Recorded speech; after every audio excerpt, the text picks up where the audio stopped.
Thank you very much indeed, and good afternoon.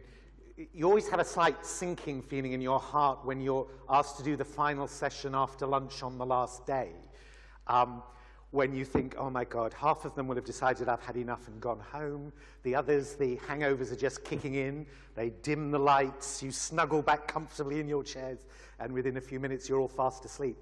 Well, the lights are dim, so I actually can't see you out there, but you all look relatively awake. I was on a flight the other day where, as we approached takeoff, they said, oh, ladies and gentlemen, we're now going to dim the lights in the cabin. This is normal practice in hours of darkness and is intended to make the cabin crew more attractive. You all look extremely attractive this afternoon. A little bit about us has already been explained. We're working quite a lot internationally. Creative Partnerships and Find Your Talent were two programs that we used to run in England, but following the general election and the economic crisis, funding was withdrawn. But it's Creative Partnerships in particular, which is I'm going to focus on in this program, is attracted a lot of international attention because of the scale of it. And we've had a lot of interest from governments in different places in the world, have now designed and started to deliver programs in many other countries. And I'm going to talk about those during the course of this presentation. So firstly, why has creativity become so important? I was visiting a secondary school of ours a few months ago, and I was looking at some work that they'd done as part of the Creative Partnerships program, and at the end, they said, oh, there's this 16-year-old lad who's making a short film about creative partnerships, and he'd like to interview you for a few minutes, ask you some questions. Is that all right? And I said, fine. And they took me into the head teacher's office, and he was there, and he had a camera lined up. And I sat down, he asked me some questions, I went away, and thought no more about it. But about 4 weeks later, I got a video, DVD in the post, and this is what was on it.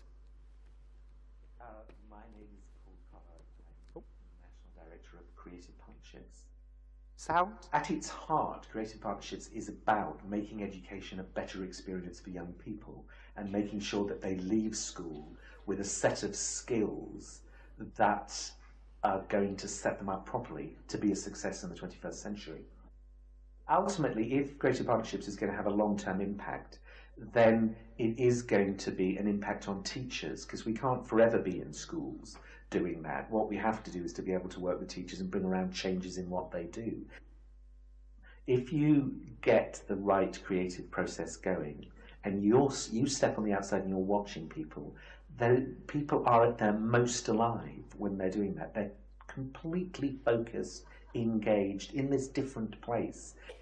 And it's that look of absolute rapt fascination that you get across people's faces that makes it all worthwhile. You think, that's absolutely living, actually.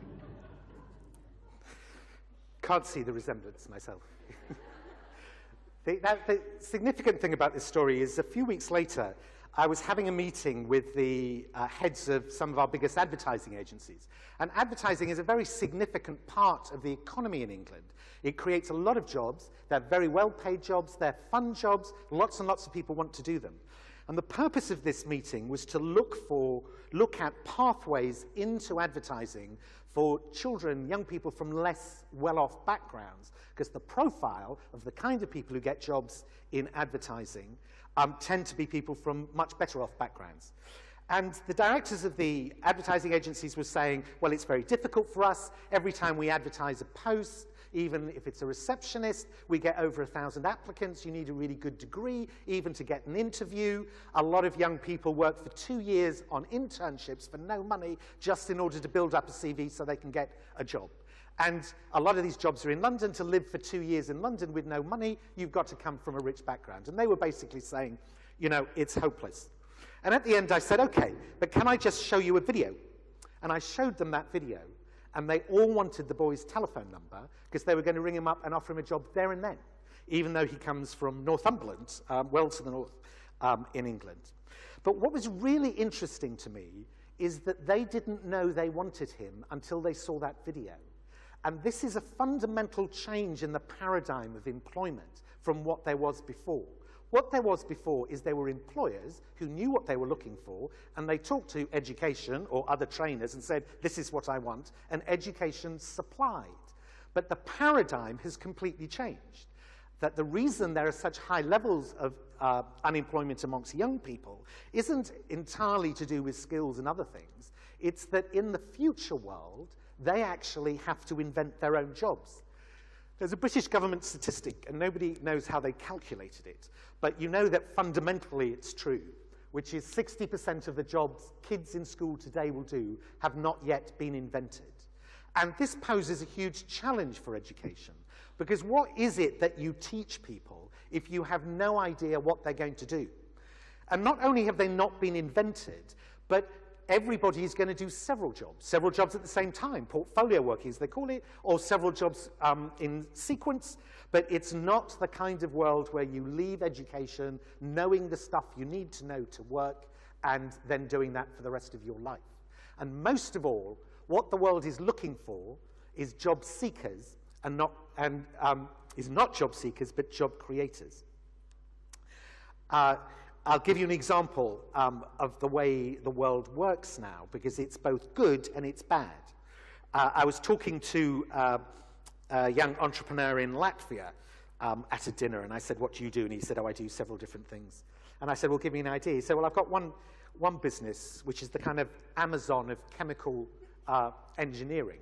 And I said, oh, well, tell me about it. He said, well, I had this idea that in chemistry research is always trying to come up with new compounds, and they do a lot of theoretical research, and when they've worked it out, they think, all right, I'll now make that compound, see if it works. And they get all the elements, and they try and combine them. Well, this guy worked out that most of the combinations probably already existed because someone tried something similar, and it was sitting in a test tube in their lab. So he thought, what I'll do is I'll create a website in which researchers, PhD students, professors can list all the compounds they have lying around, not sure what to do with, and other people can just go onto the website when they're looking for particular combinations and acquire them. So he got a website design company in Casablanca to do the website. He went to Oxford and found a very eminent chemistry professor and said, well, I need somebody to front this and say it's a really good idea and have the photograph at the front. And the guy said, I think it's a brilliant idea. I'll front it so that people think it's kosher. And he got some people in Hong Kong to write the finance bit at the back, because obviously everybody bought these compounds. And he launched it, and now it's an absolute standard mechanism, and it ticks along in the background. He doesn't have to do much. He takes a percentage of all the sales, and it earns him money. Now, it's a brilliant idea. It's terribly, terribly simple. The thing about the world now is you can have these ideas anywhere in the world. In the old days, economies could only grow in places there was resources and capital. But now you just need ideas. For Scotland, I think this is a really great moment, because you can go, actually being small is great. It's the real opportunity now. The bigger countries struggle in those things, in these ways. And for young people, growing up today is probably the most exciting time ever to grow up, because you have the ability to invent your own career and your own future.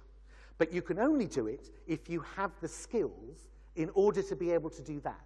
And if you don't have the skills, the world's just not interested anymore, because those non-skilled jobs, the ones that you could expect to be out there, just aren't out there anymore. So what is going on in schools today? This isn't a reflection on Scotland. I've hardly ever been to Scotland. This is more about some of the other countries I've worked in, particularly in England, in the Asia-Pacific region, other countries in Europe. I'll start to illustrate it by a short animation made by some young people in a creative partnership school in Liverpool. They made a 17-minute film about their school's journey through creative partnerships to becoming a very creative school.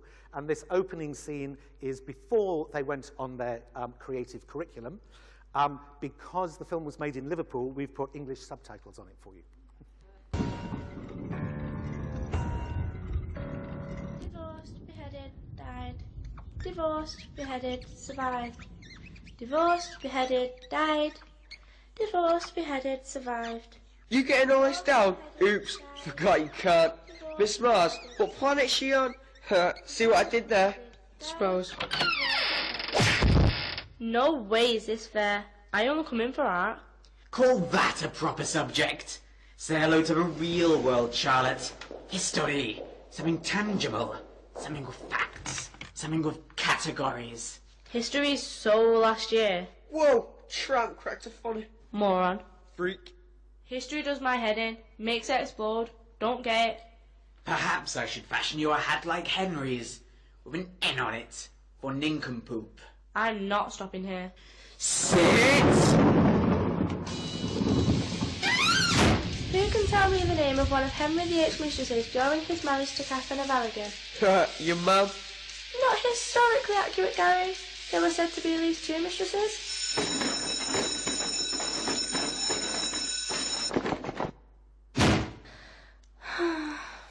It's actually a very finely observed little piece of animation.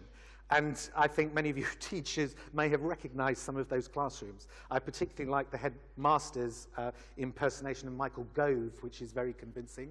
And this notion of a real subject. It has facts and categories and so forth, which so much dominates the debate in England at the moment.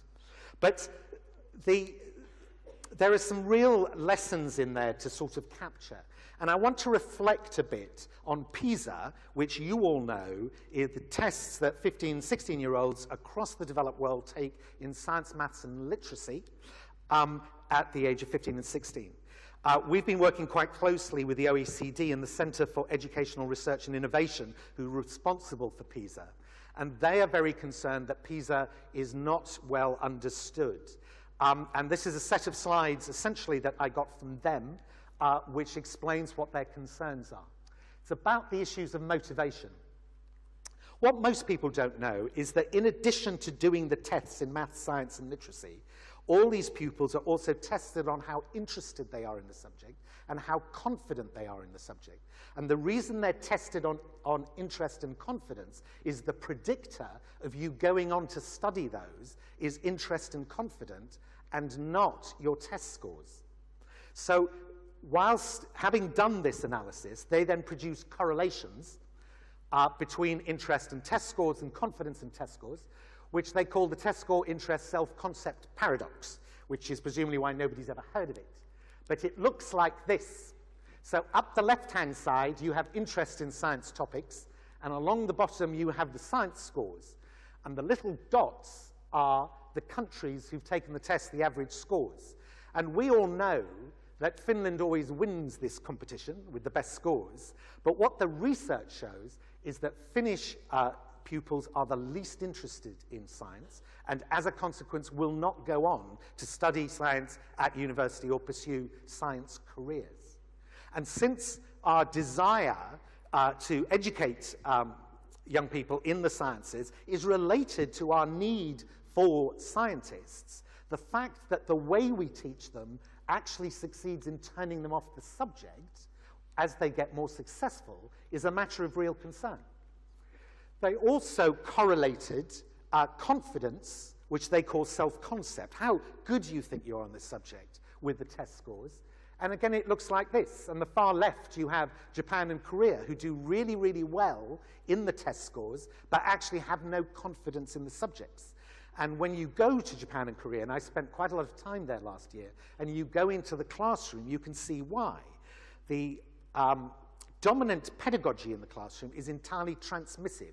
The teacher is there, often with a microphone, belting facts out to you, and you are desperately trying to learn these facts. Now, young Koreans work incredibly hard. In the high schools that I was visiting, students turn up at 7:30 and work till 1:30 the next morning in this atmosphere, which is just about consuming and regurgitating facts. And in fact, every single classroom I went into had children fast asleep. And in the classrooms, they have these big desks at the back, which are desks but on tall legs. And I said to the head teacher, why is that? He said, oh, because we have this big problem about sleep, then if you go and stand at a desk, you're less likely to fall asleep. So we have all these desks so that people can just try and keep awake. But the consequence of this is they get these very high test scores, but they come out believing they are no good at the subject. Because what they think is, I can't be any good, because if I was any good, it wouldn't have been this hard. I wouldn't have had to work this hard in such a boring way for such a long time in order to end up being any good at the subject. And therefore, there is a clear relationship with how you teach it and the extent to which you are able to give young people a confidence and interest in that subject. And without the confidence and interest, actually, it's self-defeating. This is another piece of research on PISA, which is done by a Chinese professor. It's only just been published. And here they're correlating PISA math scores with perceived entrepreneurial capability. So everybody knows in the developed world that we need far more entrepreneurs, we need more creative people, we need them to have all these wonderful ideas and implement them. And again, you see this extraordinary cross-correlation between high test scores and entrepreneurial capability. I am actually half Greek, so I'm allowed to say this. I was particularly amused by Greece there. They've got lots of wonderful ideas but can't add up, which we kind of know, don't we? But the consequence of all this is very negative on the young people in the system. This is a recent book by an American professor who's observing that there is a negative correlation between students' confidence in their mathematical ability and their math scores, the point that I was already making, sees it, an even stronger negative correlation showing the less their enjoyment of maths, the higher their math scores. Now, this is really concerning. If we really want them to engage with maths, they have to enjoy it. And it's amazing how often when I show this particular slide, people come up to me afterwards and go, you know, that was me. I did engineering and I hated it. I got great scores, but I absolutely hated it. And the moment I could stop, I stopped. And that can't be the way that we educate people. We've done a big well-being survey with the Institute of Education from Cambridge, and we surveyed 5,000 young people in schools. And what you have here in the graph is the numbers along the bottom of the year they're in, year 3, year 6, year 8, year 10, and then you have up there their life satisfaction scores. It was a very robust questionnaire that they used, and I think it's very effective. And it shows very clearly that as kids go through the education system, they get more and more miserable. Now, I'm the first to accept that in those years 6, 8, and 10 in school, a lot of other stuff is going on. You're becoming an adolescent, you're growing up, and so on and so forth. But that can't be a good direction for the feelings of our young people to be. And this one, which I particularly like because it felt so authentic, was about competence. How competent do they feel? In England, year 6 is your last year in primary school. So what you have here is that from year 3 to 6, it goes up, because in year 6 is the best you probably feel, because you're faster, clever, quicker than everybody else in school. And then you go to secondary school, and everyone else is bigger and faster, and therefore your sense of competence is undermined. I also feel very authentic that the blue is boys, the girls is green. Boys always tend to think they're better than they really are. Girls do the opposite. So it kind of feels very authentic as it comes through. But it actually can't be a good thing that as kids go through school, they feel less good about themselves, less good about their lives. The consequence, and this is an OECD slide, I make no apologies for it, I didn't invent it. They've done the same thing with science scores and youth suicide rates, and they've said that's the correlation. You see Korea right at the top, Finland really near the top of that. And these are young people. And when I was in Korea, we talked about this quite a lot. And the Korean education system and head teachers know about this, and they talk about it. And they say, yes, and actually, the suicide rate is highest amongst the higher achievers, and so forth. So it's the people who, came third as opposed to came first tend to do it. The people at the bottom don't tend to have the same concern. And the OECD has done another study just for Korea on well-being in Korea, and they estimate that Korean children are the least happy in the world. And I was talking to a head teacher, and I said, but when you read this, what do you think? And he started to cry and said, I can't bear it. Now, their education system is an extreme, but there are aspects of what goes on in their pedagogy which I think there are people who want to replicate here. I certainly know in England, Michael Gove goes on about Korea and how wonderful it is, and I thought you should just go there and talk to the pupils and talk to the teachers about what's going on. So how does a creative education help? So this is really about our approach to creative education and what we've tried to do. And I think the best way of starting this is to go back to the UNESCO definitions of education. where they have the 4 pillars of education: learning to know, learning to do, learning to be, and learning to live together. And what we have in England and in Korea and in Japan and quite a lot in China is this obsession with the first 2. You go to school to acquire knowledge and develop certain skills. And the latter 2, which is you learn to discover who you are and how you function and how you work. And secondly, you learn to work out where you fit into society and who it is that you want to work with and how that actually works, should be fundamental parts of the education system. And I don't see it as, are you talking about additional subjects which you have to teach to do it? Our mantra has always been, it's not about what you teach, it's about how you teach, and it's possible to teach all subjects achieving that. This is a diagram which really I borrowed from Charlie Ledbetter, who was Tony Blair's advisor on education in number 10 when Blair was there. And it's a quadrant which I think illustrates what we've been trying to do. You get low-performing schools down there. And the system, the education system with low-performing schools, what they do when they intervene is they try and move them up there. So they turn them into schools which have high test scores. They're very high system, so there's very structured curriculum, there's lots of testing, the lesson plans are absolutely rigid, and so on and so forth. Very, very high system. But the test scores come at the expense of independence and motivation. Down here, what you get is lots of cultural artistic activities, which are enjoyable, but the way they're structured into the education system is that they're not impacting directly in learning. And in fact, in a lot of schools that we worked in England to begin with, we found that schools actually were happy going, no, we'll do culture on a Friday afternoon, because that's your reward for having to put up with this awful education which you've got the rest of the time. And it's that juxtaposition. And we go, no, it doesn't have to be like that. You can get schools up into that space, which are highly enjoyable, invigorating, engaging to the children, but are still high system schools. You're not going, oh, we're not going to care about tests anymore. You don't have to learn anything and so on and so forth. No, it's, you keep all that right integrated in the core of it, but you make it central to what you do. And this takes you from a low-functioning to a high-functioning continuum, which I will explain.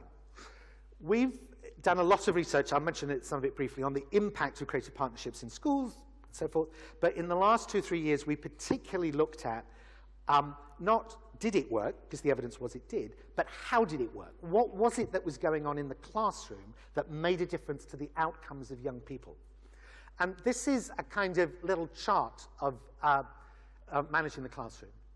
And I should say to start off with, I'm not saying all left is bad and all right is good and you just go there. You need both.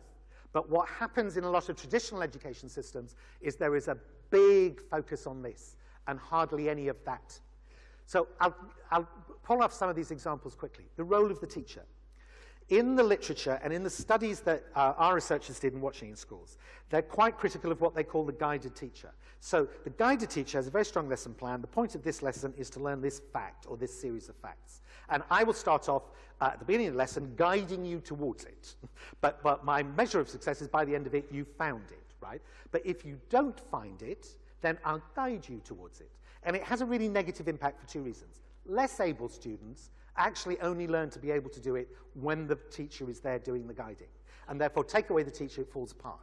More able students work out that the teacher is going to tell me the answer at some point. So in a 45-minute lesson, if I wake up at minute 37, I'll get the 1 minute of real learning that I have to do, and I can then go back to sleep again. The nature of the activities. That the activities are very authentic, the kids feel they're real. And there's a big debate about what you mean about feeling they're real, but they do. The organization is flexible rather than bell-bound. The organization of the space it's around workshops, and it's focused on tasks as opposed to focused on the teacher. There's a lot of group working. The visibility of processes. So a lot of working class, you take notes, you write them down, and sometimes your teacher sees them, sometimes your teacher doesn't. We favor setting tasks where the children or the pupils are going to result in something they're going to have to share in a high-profile way. High profile raises the risk, and risk is scary, but risk introduces motivation. And particularly, for instance, in teenage boys, a lot of teaching is too boring, it's just not risky enough, and they're all adrenaline freaks. And there are ways of building into the learning quite a lot of adrenaline to make it do. The emotion is acknowledged, and I'll talk more about that a bit later. They're highly mobile. So you work in the class, you're wandering around, you use the passageways, you use the grounds of the school, you go out, and so on and so forth. You're very mobile in the way you move. You are a central part of the learning resources. It's not a system which says, leave yourself at the gate, everything you need to know I've got in here. It goes, no, you're absolutely central to that. It's inclusive, and the way you design the class is everybody is going to have a contribution to do it. And you end up with self-managing children, which is the children who will go on to succeed in university and so forth, as opposed to directed ones. They describe, the researchers from this, is that that's pattern of classroom design, if you like, ends up with high-functioning children. And what they mean is you're socially engaged, you're working with other children, you're emotionally engaged, you're physically engaged, you're intellectually engaged, you're all engaged. And when you get children and pupils to that stage, they feel really good. You feel good when you're firing on all syllables. You don't actually feel good slumped on a sofa watching television. You all know that. You feel lousy, if you see what I mean. It's only using a tiny part of you. That well-being gives you a sense of confidence and belief in yourself. You're feeling good, and it makes you feel you have agency. You have control, and because you feel you have control, you take control, and having taken control, and with that confidence, and with your own motivation and engagement, you get to high performance. And that's what you're looking for in the children. Now, you can get to good test scores other ways, but high performance, which is what you really want from young people, goes through that. So let's take a few examples that we've worked on in schools. I shall return briefly to our school in Liverpool. This is a scene after the creative curriculum has been introduced. Here we are then, sweethearts. First day of the creative curriculum. Not the Tudors. Again. Who wants to be Jane Seymour? That'll be Henry. I will. I think our Henry should be the Henry. What about me, miss? Chief torturer and bully. Thomas Cromwell perhaps, Gary? Safe. Do I get to chop off heads? What does Henry VIII say? I'd have to pass a law. Pass it, man, pass it. Miss, you should try a hat on. Yeah, miss, go for it. Do you think I might? Epic, miss. Here, Henry. More your style. Don't have a style, miss. You do now.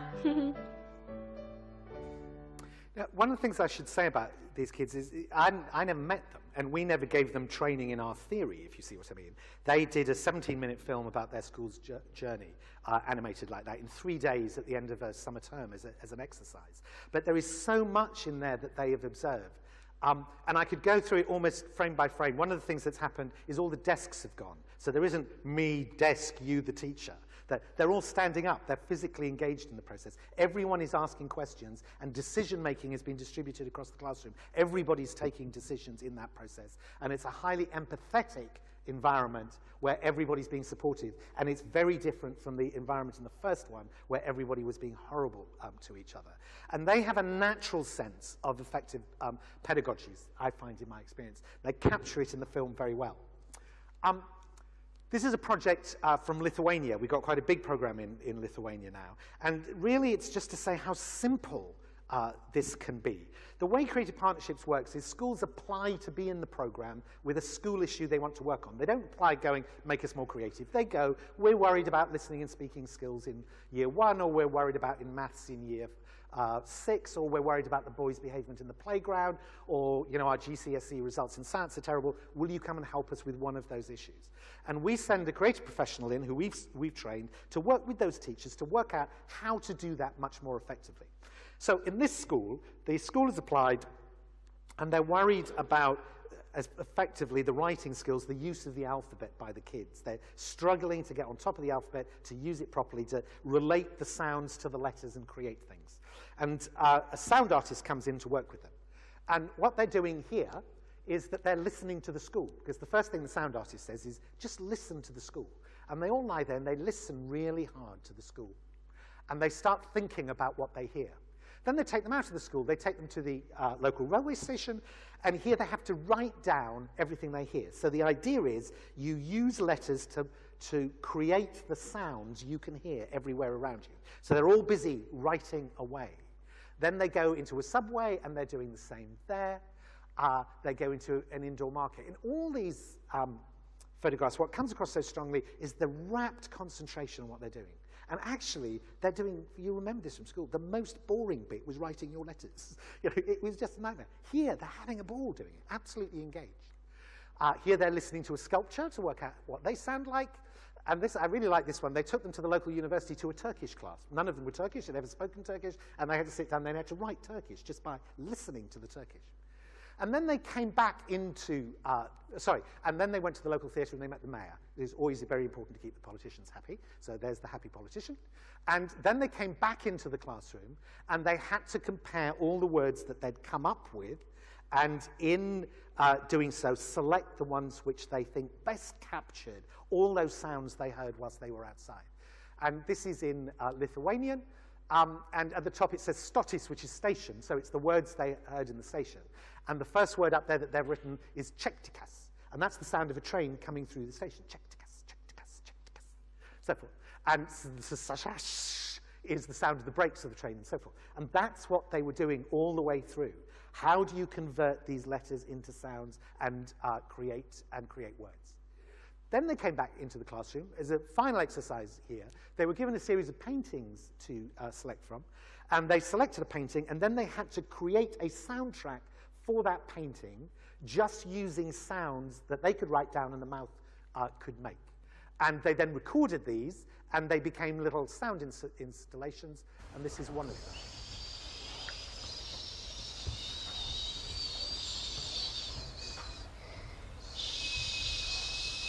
And that was their idea of the sound of paradise. It was what they thought that painting was about. And immediately you go back to that slide I showed before and said it was challenging. Everybody could make a contribution because there weren't right answers, but then there was a debate about the best use of the letters. It felt incredibly authentic. They were out there in the community. They were in the railway station.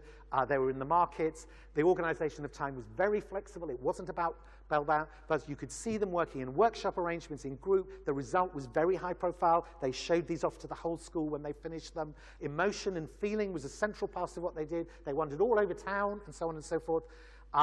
They were central to the learning. They were bringing things. Everyone could make a contribution, and you get there. So it's not hugely complicated to be able to do this. It's just a tiny little project. But this project's completely revolutionized this school because the impact on the kids was so enormous, and the way they came alive, the impact on their writing. And I visited the school, and the teacher was showing me all their writing books and all the stuff they'd done and how their literacy had moved on. The whole school and all the teachers are now working on saying, how do we apply this in different places? We get this. We can do this. It's not very difficult. And so that was the primary school. Now I'll give you an example from lower secondary school. This is in the UK. This is a maths project. The school asked us to work with a low-performing maths group, low-ability maths group, who were really struggling with their maths. And this is a short video about what they did. My name's Fiona Johnson, and I'm an animator, and I've been working with pupils at Harrow to engage them more in maths. So my part was to take over after the drama artist had actually worked with the children to look at different scenarios where math could actually take place. Then my job to take over that was to animate what they'd learnt. So we sort of created some dramas, and the animation part came in was to have some animation mixed in with the live action. So we took their graphs and their objects that they were animating. So for an example, one group were the Russian mafia, and their math problem was to drink as many shots of vodka as they could within a certain period of time. So they could measure the distance and speed of the vodka shot going from the table to the mouth and how many they could consume in that time. So they had a bar, set the bar up, and actually did that as a drama. Then the graph was actually animated with little vodka glasses to actually show how fast they could drink those vodka shots and how many. So it was looking at distance and speed. So it was just a creative way of getting them to be able to recall math problems, and because they, through drama and video and animation, they have to repeat that process over and over again, it becomes much better for them to actually recall and solve those problems. So all in all, after a sticky start and a few frustrations, they were absolutely great. So they've now produced 4 short films that look at distance and speed and working with graphs. Having experienced the processes of creating an animation, we decided to produce one in-house in order to illustrate more of the key concepts of the maths curriculum. As an arts college, we're fortunate to have the facilities to be able to do this, as can be seen from the following example.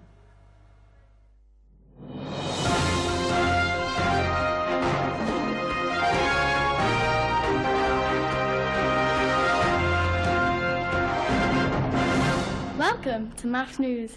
Today's story is very exciting. There is a crisis in the farming industry. Due to the lack of space in the countryside, farmers are having to relocate hen coops. We now hand over to our exceptional reporter, Alex, who is on the roof. Thank you, Jasmine. We have been speaking to local eggs to find out exactly what has been happening. It's cracking, mate. I'm shell-shocked. It's awful, just awful. Terrible, terrible, terrible. We spoke to one of the relocated hens. This is awful. 30 of my eggs have been scrambled on the pavement. I'd like to know what speed they fell at when they left that roof. I spoke to an expert who had been working on the equation. I used the equation distance divided by times equals speed. These were my findings.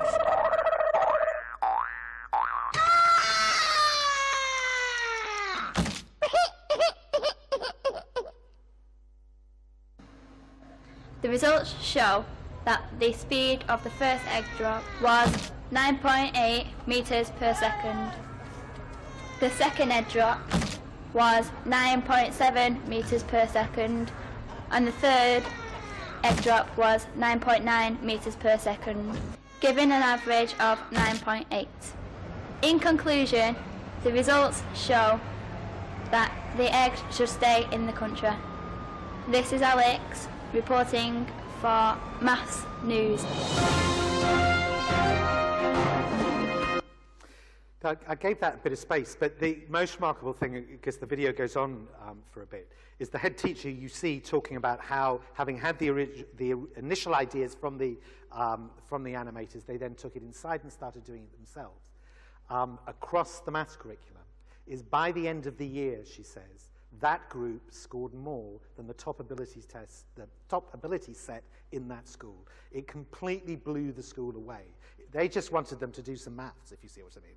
But the improvement in their scores that went with it was absolutely extraordinary. And the animator says it's partly because it makes endless repetition fun.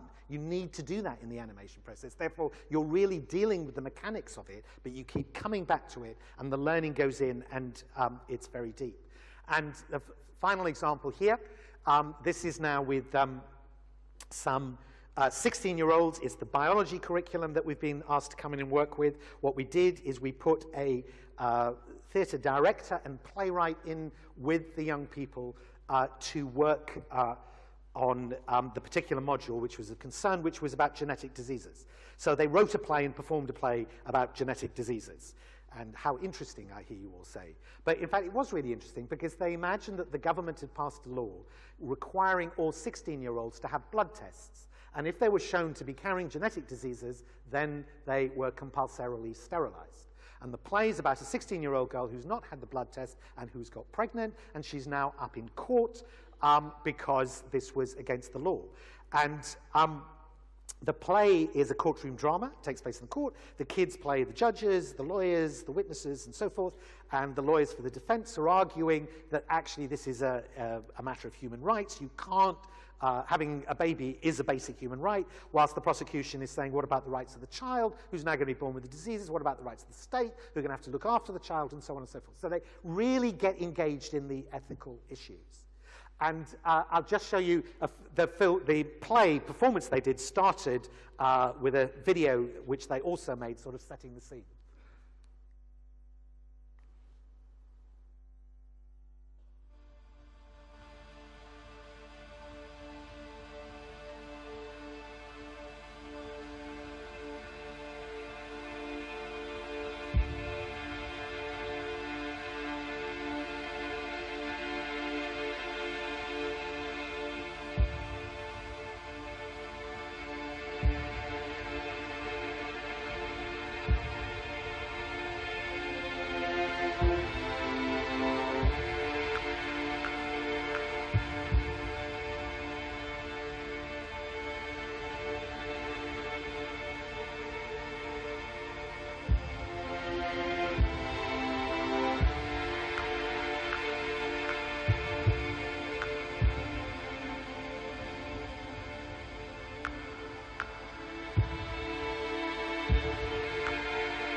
interrupt today's programme for a news flash. The World Council has announced a package of emergency legislation to help combat the financial crisis. Amongst these laws passed is a controversial act intended to rid the world of genetic disease.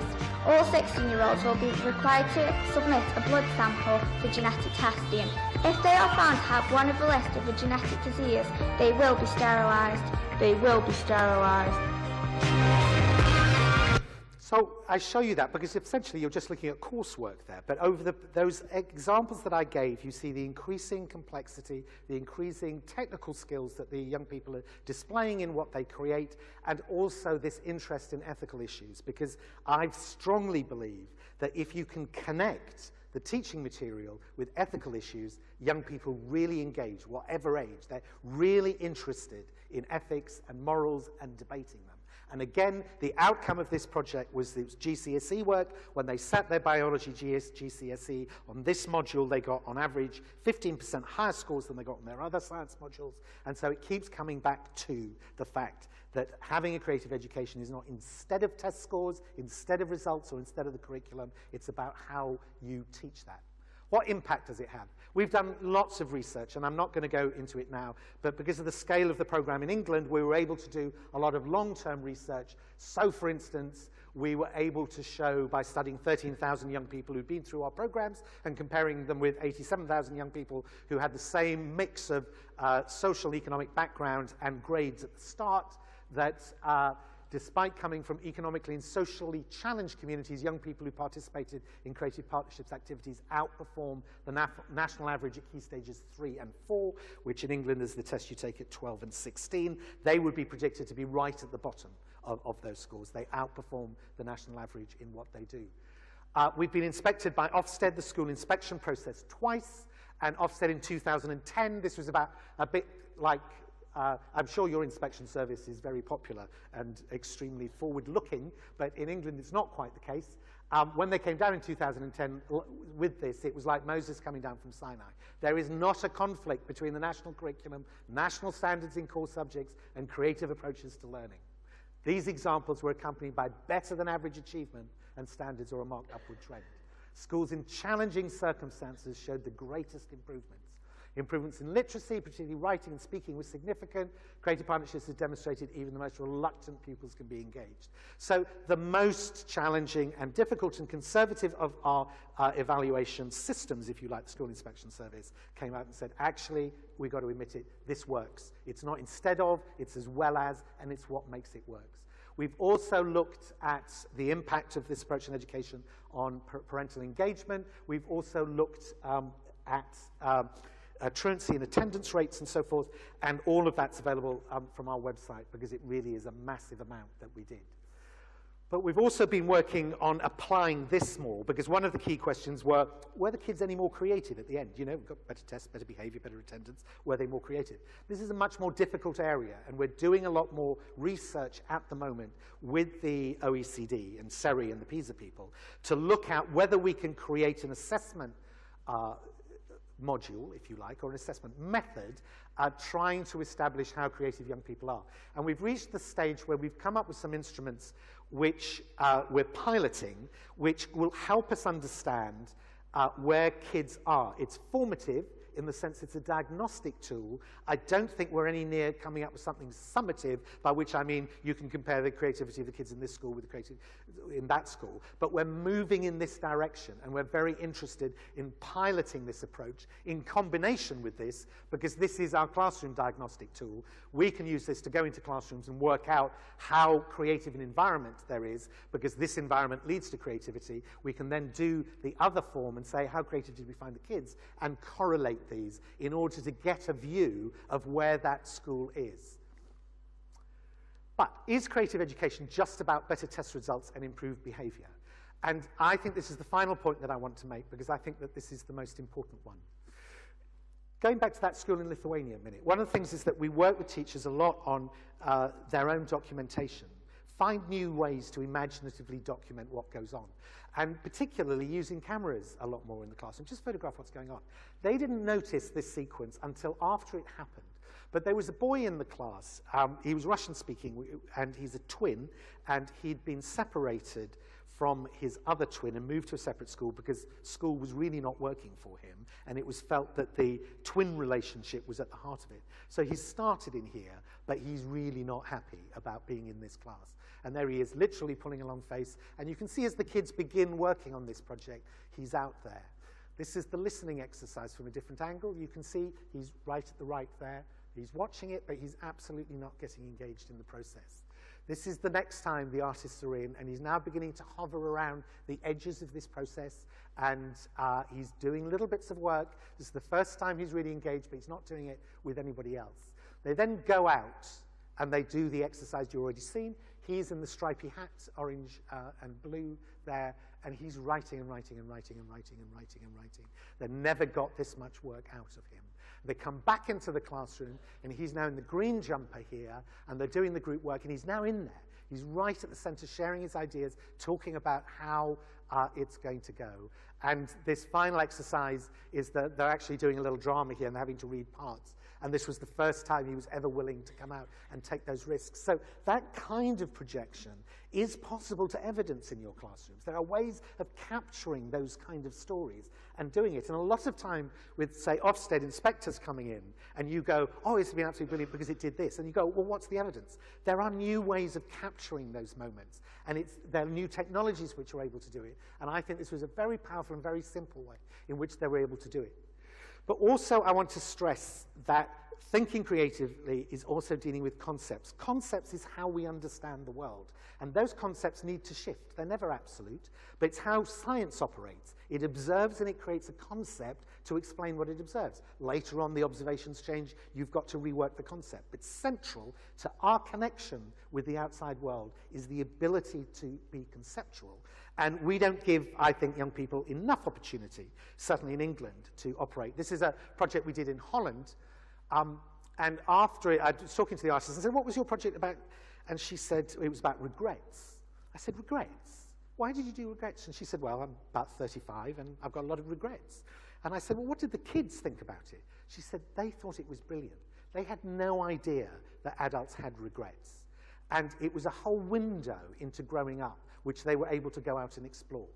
And here they went out to an old people's home and they all interviewed people, but they talked to them about regrets. They went around the community in different ways. All these techniques are techniques which I know your schools will be using and so forth, of gathering evidence and so forth. But building it round the exploration of really quite complex concepts really motivates young people. And you get the writing and the thinking and everything else you want out of it because they're so much more motivated. This next example is about feeling. I was in a school the other day, and I was talking to a group of year sixes at a primary school in England. And I said, is it important that teachers do creative things in class? And this boy said, oh, it's really important. And I said, why? And he said, well, when my teacher's doing her normal teaching, she's got her grumpy face on. And then if I don't understand something, I don't want to ask because I don't think she's going to want to tell me. But when she's doing creative things, she's got her happy face on.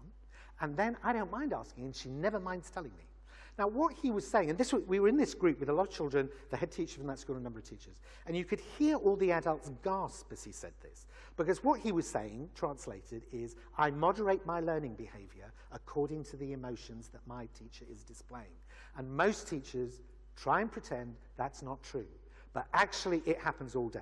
Everywhere in school there are emotions. A lot of the time people pretend that they're not there. This was a project we did in Austria, and the practitioner here comes in, has got a particular way of working. He brings in lots of big posters and magazines, and they cut out faces, and the kids put the faces on, and then they have to create a monologue around that which they perform, and then they have to write them because it's actually a literacy project. It needs to get them to write imaginatively and so on and so forth. So they go through this process and they do it. Now, there was a boy, this was the boy, whose parents were getting divorced. And it was one of those really messy divorces where one partner had moved out, and it meant the other partner couldn't afford the house anymore, so she'd had to move into an apartment, but that meant the kid had to leave school, so he's gone to a different school, and he's lost all his friends. So life's a complete disaster. So he puts the mask on, and it comes to his turn, and this was his story. He said, I'm a man, and last night I was in the bar, and I had too much to drink, and I shouldn't have driven home, but I did. And unfortunately, on the way home, I ran over and killed my parents. But nobody saw, so I put the bodies in the bag, and I've taken them home and I've buried them in the garden, and nobody knows. But now everybody's being really nice to me because they realize my parents are missing and they're very concerned about me, but they don't realize I murdered them. Now, with boys of this age, it's very common when the families break up for them to feel, with boys and girls, that it's their fault, because their concept of family is them. These adults came together, had a family. What was a family? It was me. And now they don't want to be family anymore. Why not? It's because they don't want me. And therefore they feel that they are to blame. What you get in a project like this is the ability for young people to put out there something they're really thinking about, but in a place that's safe, so that everybody can acknowledge what's going on without him saying, actually, I feel really bad about the divorce because I think it's my fault, because that conversation isn't really going to happen. And in putting it out there, it also puts it out in a space where the rest of the adults in the school can begin to deal with that. And they go, oh, I get it. If you're not able to do that, it builds up. There's no learning that's going to go on inside this boy whilst all that's bubbling along. You've got to be able to deal with it. Now, this is an extreme example, but that is going on. One of the features in English education now is this incredible difference between boys' achievement and girls' achievement by the age of 16. I think it's related to this because I think boys have problems with their emotions. We've created education as emotion-free zones. They don't know what to do with all this, and it just bubbles up. I have 4 kids who are a bit older now, and it was certainly true with them. The amount of emotion that flew around from them in the classroom was incredibly disruptive, and the school eventually asked them to go, and I understand why. But there wasn't space for all this place to go. And I think schools might say, I haven't got time to deal with that. You have to deal with it. If it's not going to be dealt with, nothing's going to happen. The final example is to come back to this ethical example. I want to show you the opening of a short film made in a project we did in Sweden, in Malmo, and then I'll tell you why I think it's important.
Förra veckan så pratade vi om känslor i klassen.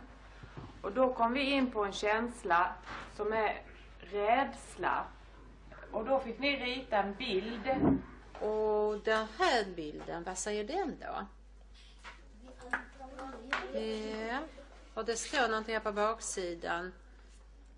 Viskningar från underjorden.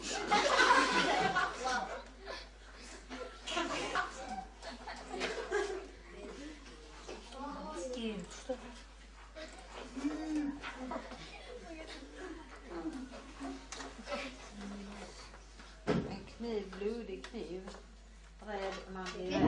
Vad är de här flickorna rädda för, Hanna? Det är du som har ritat den bilden. Ja. Vad är det du har ritat? Det är några flickor som är ute och hör massa röster. Jag blandar ihop massa viskningar.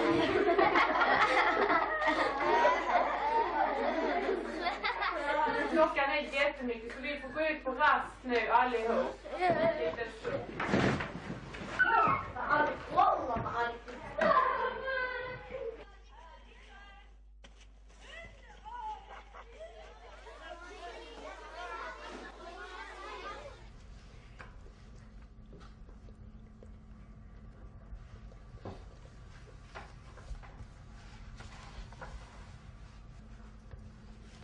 Du hör? Vad händer? Du hör, det sant? Eller hur?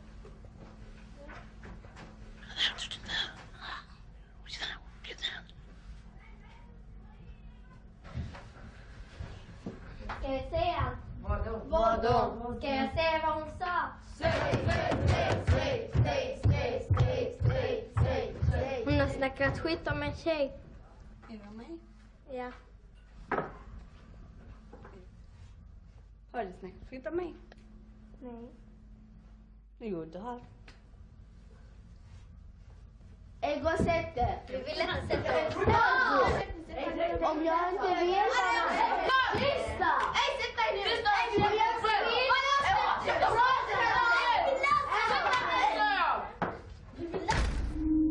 Now, there's two things about that film which are amazing. First of all, it's a film the kids created, wrote, conceived of, and then they made with professional filmmakers, performing it in the end.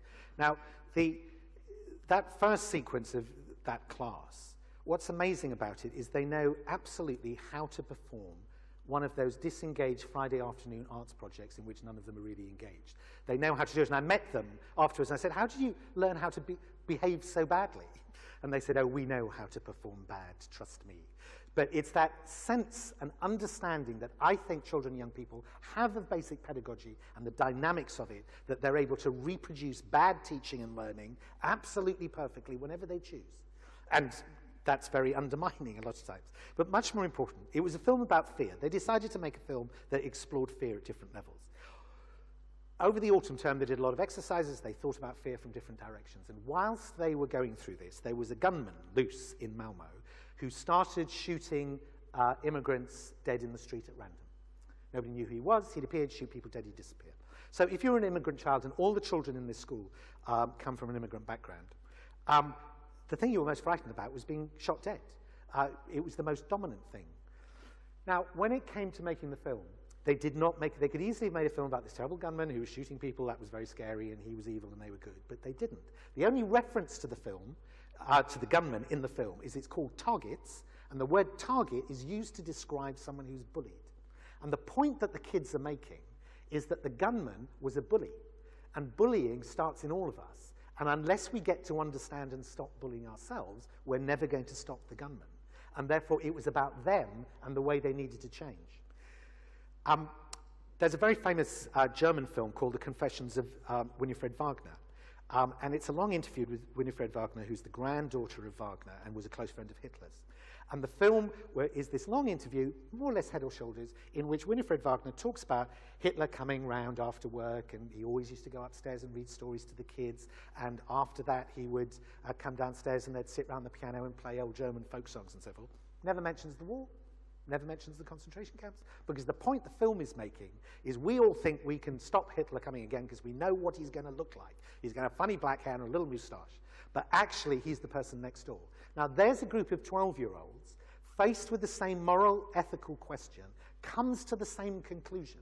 We get a lot of politicians in the South, in England, talking about, oh, you know, we want kids to grow up with strong moral and ethical frameworks. They will naturally, if you give them the framework in which to explore those issues, they will come to the conclusions you most want them to do.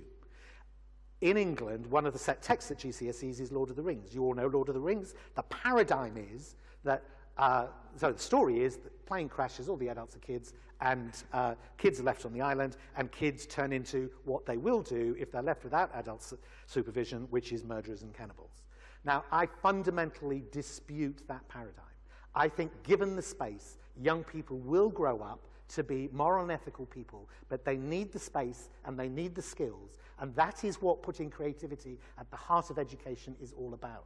It is reverting education back to that vision of growing up whole people capable of having full and exciting lives, and that is why Education Scotland is absolutely right to want to put creativity back at the heart of education.